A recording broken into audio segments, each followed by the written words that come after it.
हो आई, का वाळू दिलं नाही तिला? तर ती आई म्हटली, राजा ती शिवाची बायको आहे ना, चाललं असतं की मग, का तिचा अपमान केला बिचारीचा?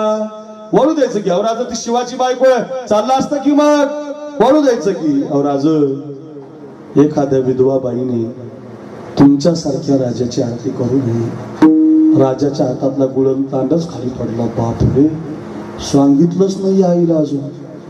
हिचा मुलगा माझ्यासाठी कामी आला. या आईला कसं कळलं माझी सून विधवा झाली?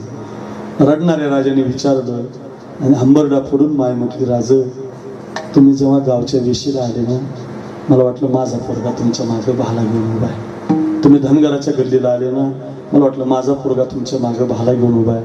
तुम्ही नाव्याच्या आळीला आले तरी माझा पोरगा दिसला नाही. त्याची बायको तुम्हाला गंध लावायला आली तरी माझा पोरगा दिसला नाही. राज, माझ्या पोराची एकच इच्छा होती की तुम्ही माझ्या घरी यावं.